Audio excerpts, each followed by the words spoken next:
어떤 지역에 가면은 그 건물 전체가 중국인이에요. 하나 둘 이제 중국인들로 소유권이 넘어가는 거야. 그러면 그 마을 전체가 이제 시끄러워지는 거예요. 음식물 막 아무데나 막 그냥 버리죠. 월세를 넣는다거나 이러는 거죠. 그런데 비싸게 받는데요. 그런 영역이 자꾸 늘어나니까 일본인들을 곤혹스럽게 만든다는 거예요.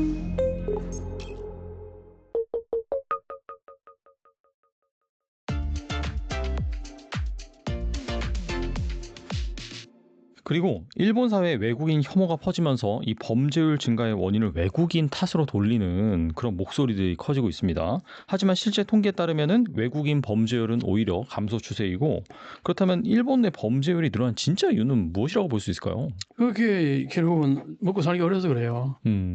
그 외국인 범죄율이 높다는 얘기는 새까만 거짓말, 새빨간 거짓말, 새까만 거짓말이 아니고. 일본은 항상 그래왔어요.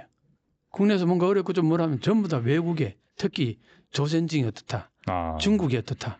아주 그건 일본이 정말 버려야 될 아주 고약한 습성이에요. 아주.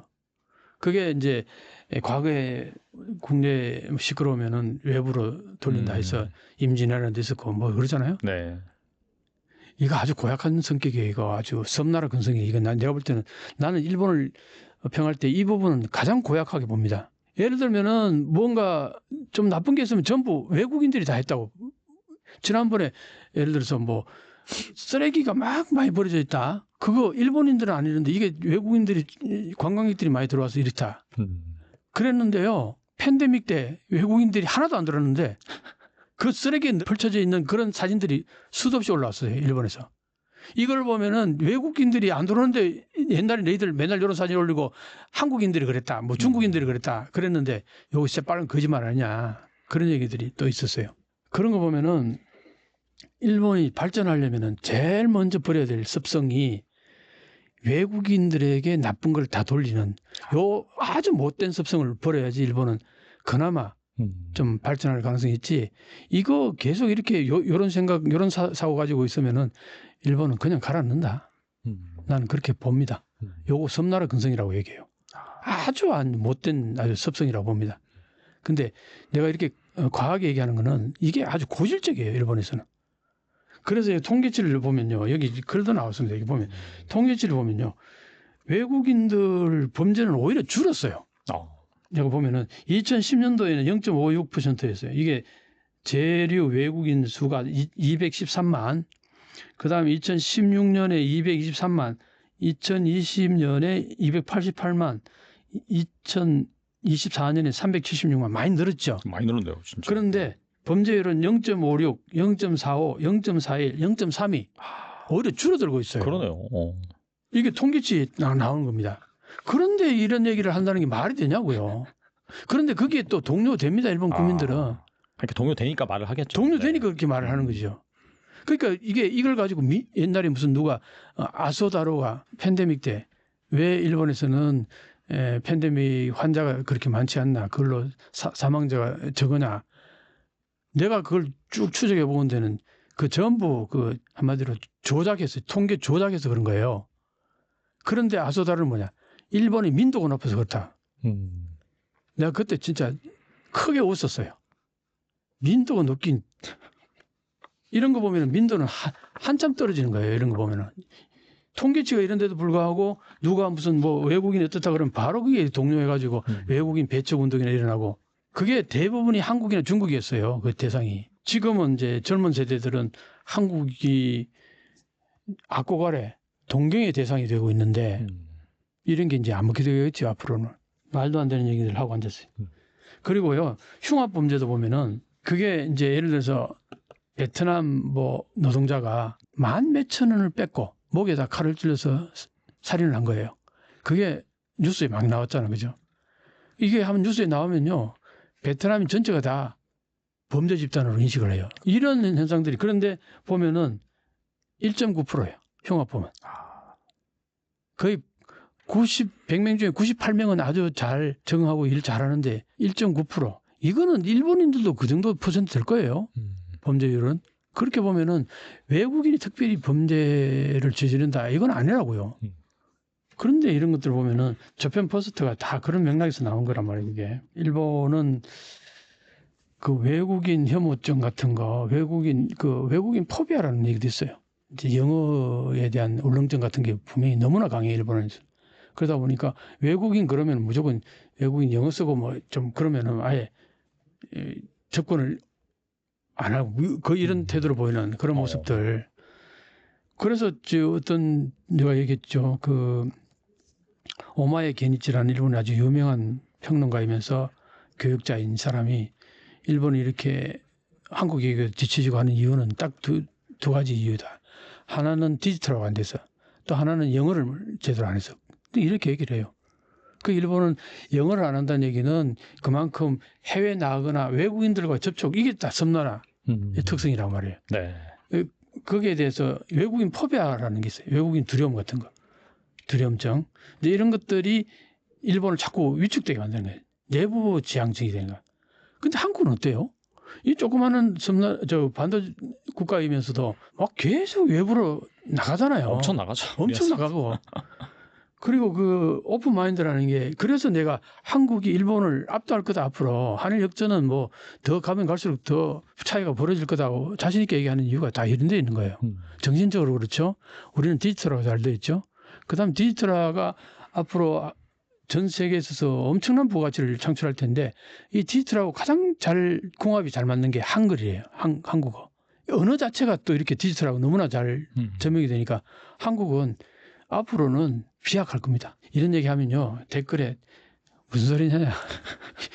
일본 비판하는데 한국은 더 심하다. 그런 댓글들이 반드시 나옵니다. 나는 그런 거 전혀 신경을 안 써요.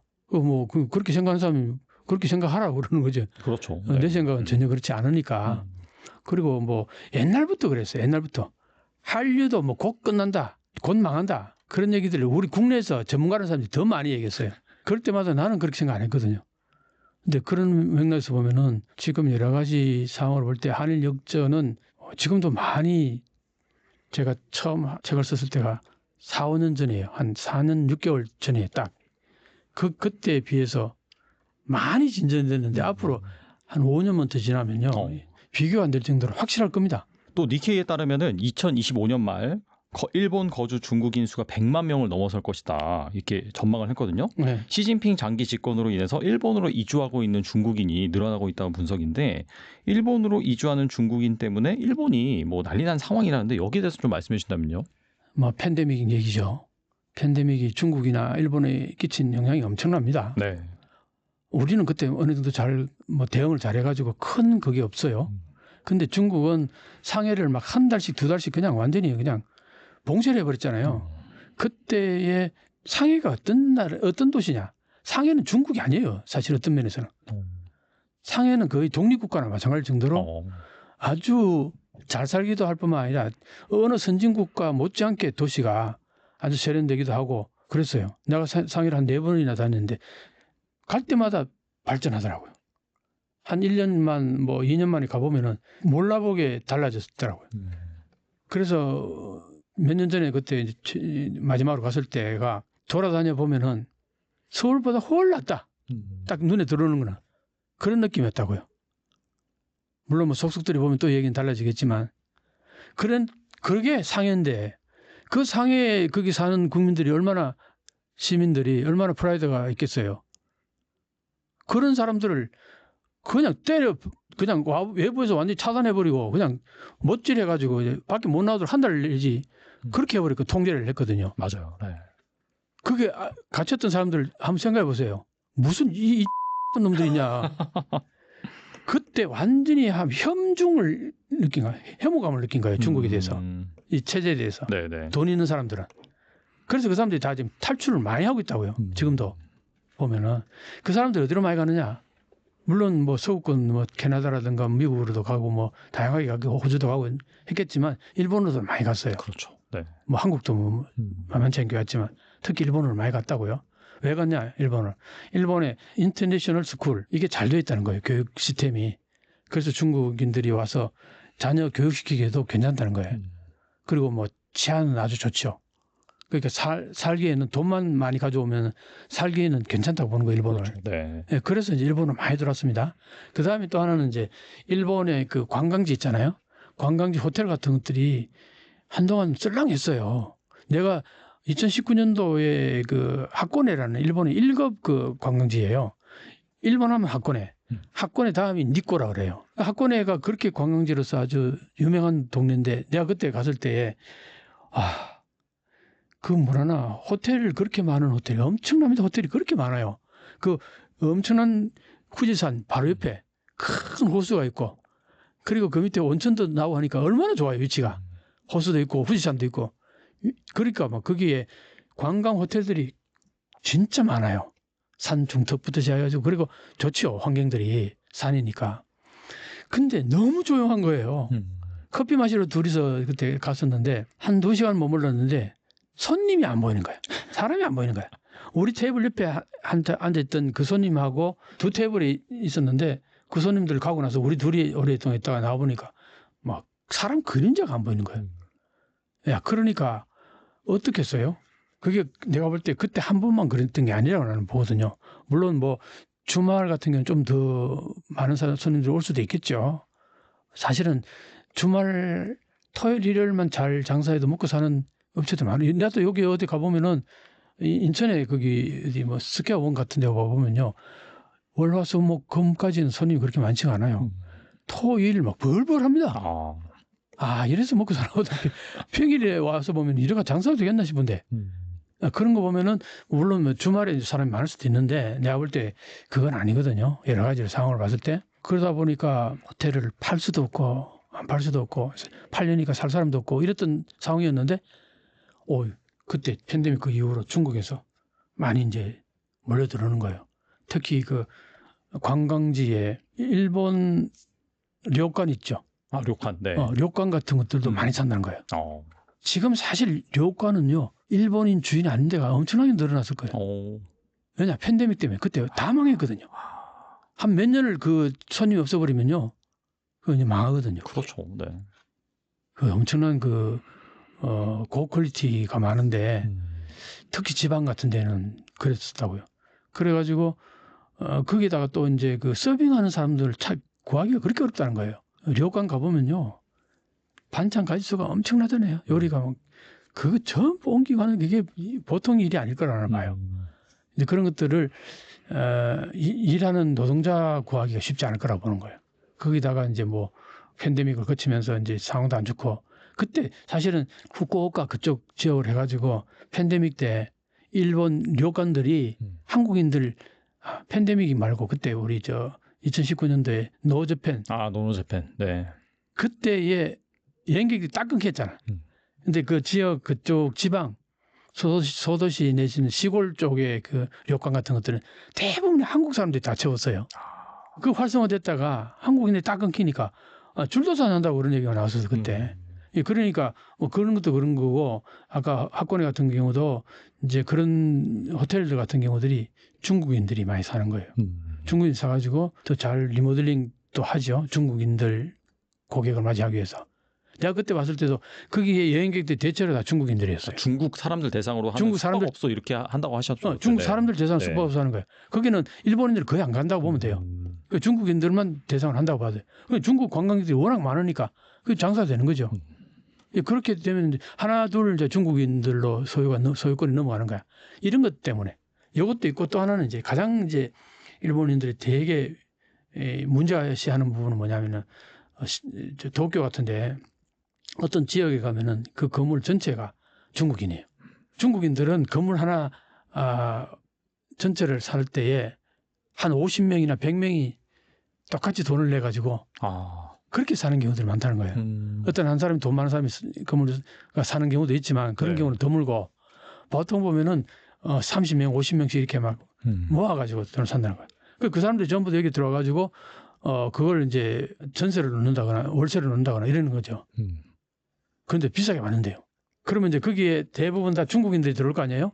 그러면 그 마을 전체가 이제 왁작지껄해지는 거예요. 시끄러워지는 거예요. 그리고 음식물 쓰레기 분리수거가 잘 안 된다는 거예요. 이거 한번 생각해 보세요. 일본 사람들은 뭐 깔끔하게 그러는 걸 좋아하는데 그게 이제 안 되는 거예요.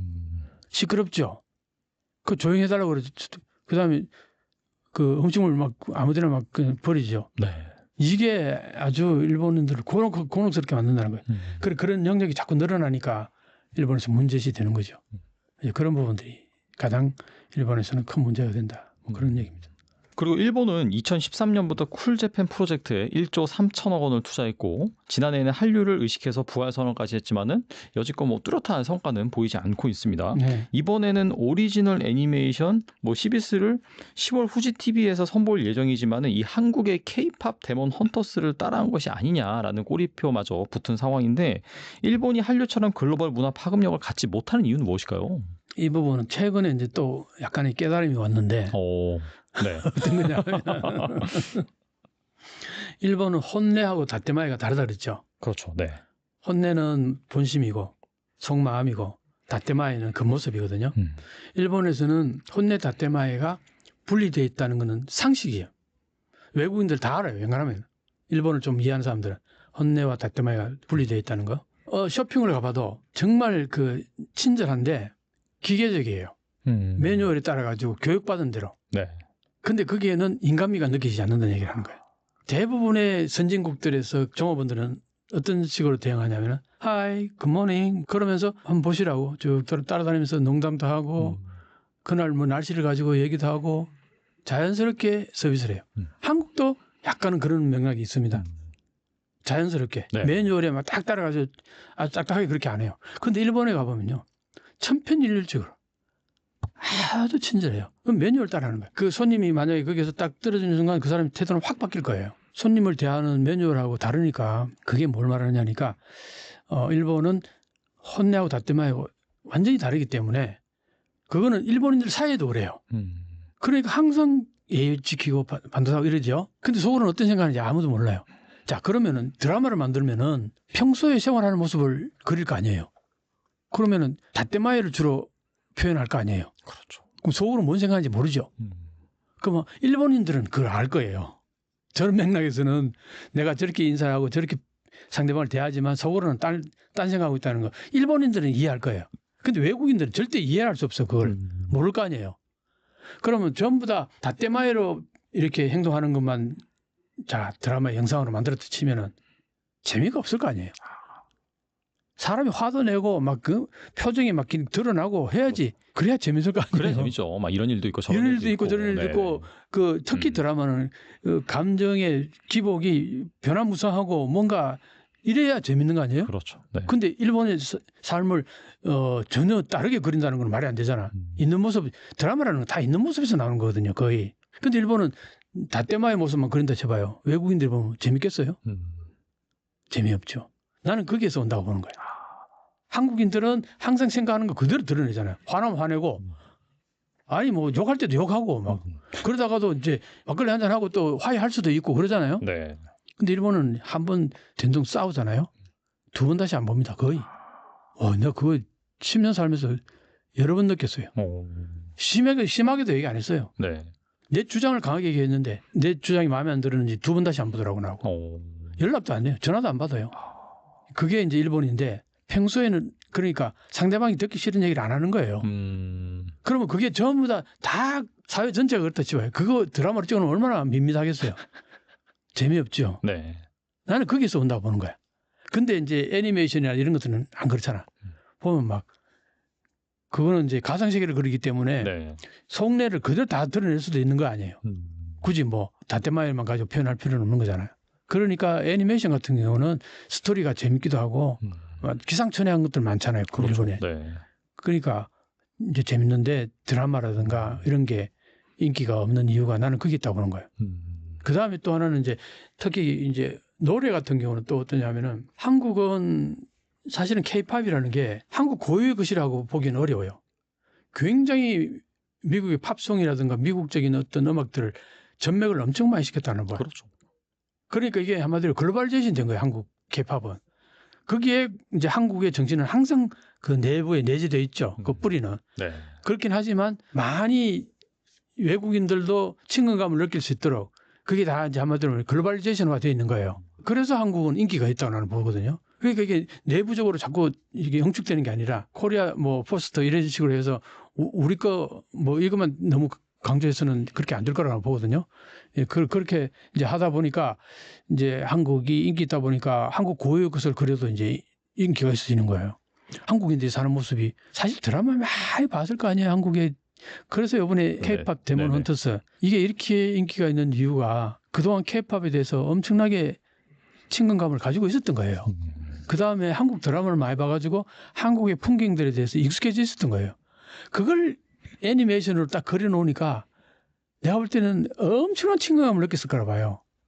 늘 보던 어떤 그 한국의 그 친근감, 또 한국이란 그 케이팝에 대해서 푹 빠져 있는 케이팝 그 소위 말해서 BTS의 아미들이라든가 그런 사람들은 한국에 대해서 엄청난 애정을 가질 거라 봐요. 그런 사람들 입장에서는 애니메이션 보니까 그 배경 묘사들이 너무나 한국적인 묘사들이 아마 되게 친근감을 느꼈지 않았을까. 그래서 인기가 있었을 거라고 보거든요. 한번 생각해 보세요. 저기 BTS라든가 블랙핑크라든가 뉴진스라든가 뭐 가서 공연하면은 막 엄청난 인파가 몰리잖아요. 거기에서 나는 한국은 전 세계하고 이렇게 호흡하는 데 있어 가지고 이제 많이 그 뭐랄까 상호 녹아들었다 그런 느낌을 받는데 일본은 그런 부분에서는요. 옛날도 그렇고 지금도 그렇고 옛날에 일본이 문화가 엄청나게 발달해서 그럴 때도 인기가 있었을 때조차도 굉장히 일본적이었어요. 일본 고유의 것이었고 일본의 독특한 것이었다고. 그 사상조차도 보면 이야기 나는 처음에 그 센과 치히로의 행방불명 한국어로 그렇죠. 센과 치히로의 가미가쿠시라고 그래요. 가미가쿠시라는 신 숨기기 이런 뜻이네. 가미가쿠시라는 얘기는. 근데 그게 왜 행방불명이라고 그렇게 번역이 되는지 나는 잘 모르겠는데 네네. 그걸 처음에 봤을 때는 도대체 무슨 얘기인지 이해가 안 갔어요. 스토리가 너무나 이질적이라서. 그런데 왜 그렇게 인기가 있었느냐 하면은 그림이 너무 아름답고 독특하고 새롭고 기상천외하고 그런 걸 우리 애니메이션에서 보려고 그러는 거 아니에요. 그래서 보는 건데 나는 스토리에서는 정말 이해가 안 갔어요. 뭘 얘기하려고 그러는지. 내가 일본에 그렇게 오래 유학했음에도 불구하고. 자, 그런 게 뭘 말하고자 하면 일본의 독특한 사상이 거기에 있는 거예요. 일본은 사실은 사상적으로 보면은 신의 문제에 있어서는 종교의 문제에 있어서는 일본의 종교가 지금 뭐가 있나요? 사실은 없다고 봐도 과언이 아니에요. 그건 어떤 면에서는 그걸 뒤집으면은 모든 곳에 신이 있다 얘기예요. 그래서 일본의 모리 총리라는 사람이 한 분은 일본은 가미노 군이 신의 나라라고 그런 얘기 한 적이 있어요. 곳곳에 신이 있다. 모든 곳에 신이 있다. 그렇게 해가지고 아주 문매를 맞았죠. 그게 이제 사실은 그런 나이 있는 사람 중장년에서 그런 인식이 굉장히 강하다는 거죠. 그런데 실제로 그렇게 얘기하는 것 자체는 일본이 지금 현대 21세기 일본에 맞지 않는 얘기거든요, 이게. 그러니까 이제 비난을 받는 거죠. 그런 맥락에서 보면은 일본에서는 기독교도 거의 없고요. 천주교, 불교도 거의 없고 신도 하나 있다고 보는데 신도도 지금 신이 없잖아요. 인간선언에서 신이 없어요. 그러면 그 신도의 그 신사에 가서 뭘 하느냐 내가 신사 많이 돌아다녀 봤지만 거기에 정신이 있는 것은 별로 없는 것 같고 동전 던지고 이거 하고요. 그 다음에 그때 나무 같은데 바르는 여문 같은 거를 적어가지고 갖다 거기다 거는 거. 딱 이게 두 가지더라고. 그리고 뭐 이런 거 부적 같은 거 사고. 여기에는 우리 한국의 그 불교의 우리는 불교 절에 가면은 주로 어떤 겁니까? 고성의 슬픔을 주로 많이 듣죠. 법당에 가가지고 뭐 108배 절도 하지만 고성들이 슬픔을 많이 듣는다고. 그 철학이잖아요. 그게 굉장히 깊이 있는 인생 철학들이에요. 정신세계를 많이 느끼는데 일본에는 그런 게 별로 없어요. 신도에 가도 내가 얘기했더니 이건 정신세계하고 관계없는 얘기예요. 그게 거의 한마디로 기복신앙 같은 느낌인 거죠. 그러니까 이제 정신세계가 어떤 예를 들어 기독교 같은 경우는 성서라는 게 딱 있잖아요. 네네. 그러니까 모든 사람들이 어느 정도 정신세계의 기준치가 하나 있다고. 근데 일본은 그게 없는 거예요. 그러니까 굉장히 생각들이 다양해요. 그래서 아까 얘기했던 그런 어떤 드라마라든가 내지는 애니메이션 같은 거 보면은 이게 하나의 철학이라고 볼 수 없는 굉장히 독특하고 특이한 어떤 작품들이 나올 수 있는 거죠. 하나를 쫙 일관되게 흐르는 그런 정신 같은 거 나는 찾을 수가 없어요. 원령공주라고 들어봤어요? 그거 알죠. 모노키메. 모노노케 히메. 네. 그것도 보면서 굉장히 특이하다. 근데 결국에 다 신 얘기인 거 같아요. 신 얘기잖아요. 다 신 얘기예요. 신 얘기인데 보면 자연신 뭐 이런 거. 자연신이에요. 네. 토테미즘이에요. 토테미즘. 네, 딱 그거예요. 네. 딱 그거예요. 토테미즘이잖아, 그죠? 엄청나게 그 거인같이 거리는 것도 보면 그것도 이제 자연신 같은 개념이잖아, 그제? 자연을 오염시켜가지고 네, 그 맞아요. 자연신이 네. 그런 맥락이 모든 사물에 신이 있다. 그런 맥락이에요. 음. 아까 그래서 일본은 신의 나라 했던 그 총리의 얘기가 그런 맥락에서는 그게 맞는 얘기예요, 그게. 그러다 보니까 내가 얘기하는 얘기는 뭐냐 하니까 어떤 드라마든 뭐든 거기에선 하고자 하는 메시지가 있을 거예요. 그 메시지가 결국은 국민들이 살아가는 정신세계를 대체로 그리게 되어 있어요. 근데 한국은 기독교도 있죠. 성서도 있죠. 경전도 있죠. 불교도 있죠. 그다음 천주교도 있고 그다음 유교도 있어요. 아주 강합니다. 이 한마디로 다 정신세계예요. 이게 보면은 예수님이죠. 그다음에 석가모니죠. 네. 그다음에 공자 4대 성인이라는 소크라테스만 여기에 없을 뿐이지 3대 성인이 한국은 엄청나게 생활 속에 녹아야 있다는 얘기죠. 그러니까 우리는 정신세계가 굉장히 뭔가 딱 단단한 거예요. 거기에서 바탕해가지고 드라마를 만들고 그 인간관계가 굉장히 단단한 거죠. 절대 저래서는 안 된다는 게 있고 인간이라면 마땅히 이렇게 해야 돼. 이런 것들이 있단 말이죠. 권선징악이 어떻게 너무 노골적으로 나오면은 좀 약간 천박해 보일 수 있지만 그게 잘 녹아 있으면은요 그런 드라마를 볼 때마다 나도 저렇게 살아야지. 아 저렇게 사는 게 참 아름답게 보인다. 이런 것들이 한국 드라마에 굉장히 많아요. 외국인들이 그런 얘기를 많이 해요. 그래서 한국은 이 문화 자체가 세계로 뻗어나오고 그리고 전 세계 사람들이 한국 문화를 멋있다. 배우고 싶다. 우리도 저렇게 살아볼까? 저랬으면 좋겠다. 이런 것들이 많이 있다는 거예요. 근데 일본에는 그런 게 별로 없어요. 정말 일본 드라마 보면요. 잔잔한 스토리가 재미있고 그런 거지 약간 감동 물론 있긴 있겠지만 친절하게 하는 것에 대한 감동 같은 건 있어요. 일본에. 일본은 항상 친절을 남한테 친절하라 이런 얘기는 굉장히 있으니까 네. 그런 건 있는데 그 아주 정신세계에 깊은 그 어떤 감동 같은 거 이런 것들은 그렇게 많지는 않아요. 뭐 없지는 않죠. 분명히 당연히 있어요. 안고라는 영화가 있었어요. 일본의 영화. 그걸 봤을 때 되게 감동받았거든요. 그거는 뭐냐.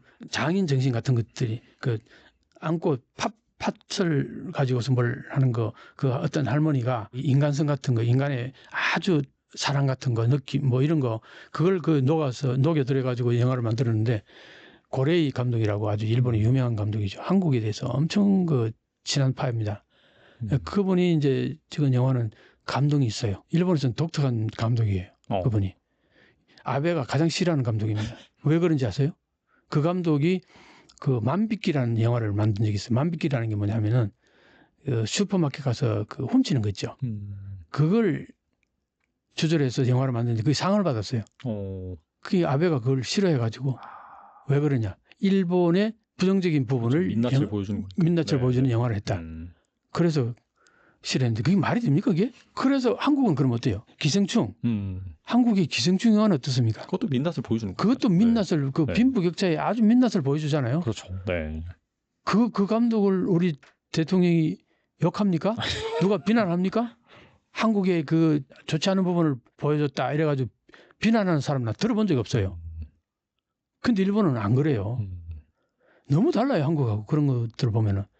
그러니까 뭔가 자꾸 감싸려고 그러고 뭔가 포장하려고 그러고 그 조작을 하려고 그러고 내가 볼 때는 일본 사회 전역에 그런 것들이 있다고 하는 거예요. 그게 닷대마예요. 혼내하고 다른. 이런 부분들이 한국하고 완전히 다르기 때문에 한국은 이렇게 전 세계적으로 공감이 가면서 나름대로 퍼져나갈 확장성이 있는데 일본은 확장성이 없는 거예요. 그런 것 때문에. 오히려 내부 지향적이죠. 그래서 뭐 이어령 선생님 같은 경우는 축소지향의 일본인이라는 책도 쓰고 그랬잖아요. 일본은 내부 지향적인 거예요. 자꾸. 이런 부분들이 한국하고 일본하고 많이 다르다. 그리고 일본 MZ세대에서는 한류가 유행처럼 번지고 있다고 합니다. 심지어 과거 일본 극우단체들이 혐한 시위를 벌이던 시노쿠보 코리아타운이 지금은 일본 MZ들의 성지가 됐다는데 지금 일본 젊은 세대 사이에서 한류가 차지하는 영향력은 얼마나 될까요? 야, 영향력으로 치면은 뭐 아꼬가레라는 단어가 딱 정확합니다. 아꼬가레, 동경. 일본의 10대들은 한국을 동경한다. 한국 거라면 웬간한 건 다 좋게 본다. 그렇게 보면 되거든요. 그 이제 그 시노쿠보라는 동네가 어떤 동네냐 하면은 일본에 가보면은 이제 화교들의 촌이 그 마을이 있어요. 그런데 가보면은 막 그 중국 특유의 그 막 용 있고 그다음에 빨갛게 그냥 그 단청문이라든가 누가 봐도 중국 모습, 중국 하는 게 있잖아요, 그죠? 네네. 그런 마을들이 있다. 화교들이 사는. 네. 한국의 옥구부에 가면 그렇지 않아요. 그냥 마을이에요, 그냥. 그 여기서 내려서 그쪽 걸어 가보면은 다른 여타 일본 동네하고 뭐 다를 바가 하나도 없어요. 겉으로 보기에는. 네. 다만 이제 거기에 한국 음식이라든가 한국 뭐를 파는 가게들이 대부분이야.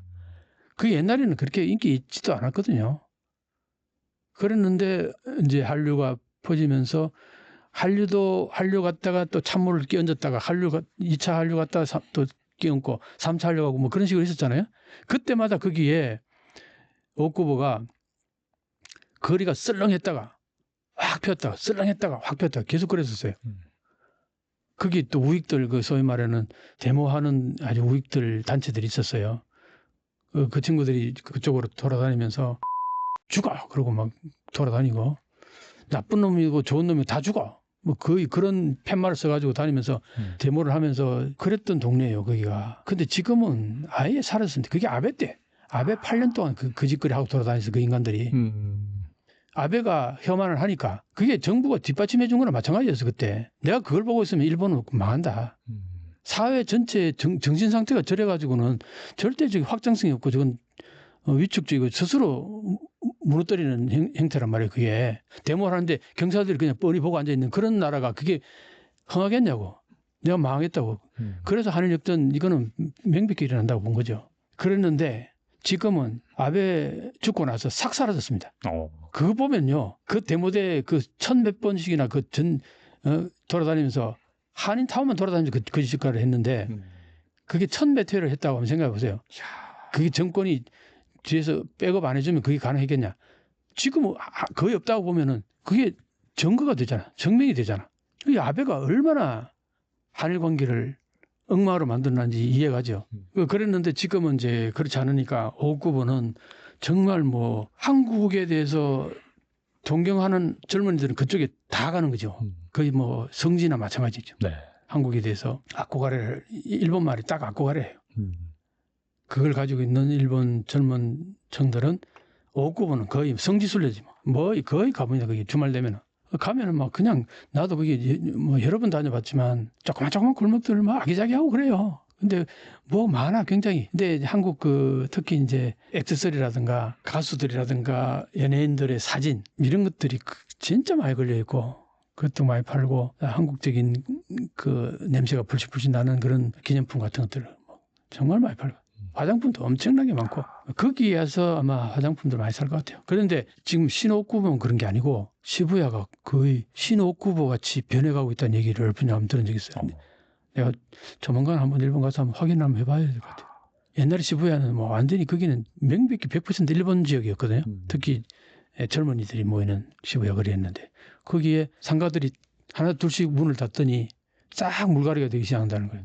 신옥구보에 있는 거기에서 잘 나가는 가게들이 그쪽으로 들어오겠죠. 근데 그때 참 저항이 좀 심했다 그래요. 처음에는. 한국 기업들이 들어온다는 거에 대해서. 여기는 전통적으로 너무나 일본적이고 일본의 젊은이들의 메카였는데 여기에 한국에 들어온다. 점령한다. 이건 있을 수 없다. 뭐 그래가지고 그런 얘기도 있었는데 지금은 많이 들어왔을 거예요. 그렇게 변해가고 있습니다. 네, 오늘 나와주셔서 정말 좋은 말씀 많이 해주셨는데 끝으로 이 영상을 보고 계신 분들을 위해서 한 말씀만 부탁드립니다. 또 많은 얘기 나눴는데 일본 얘기하다 보면은 가끔 이렇게 이제 좀 히트될 때가 있어요.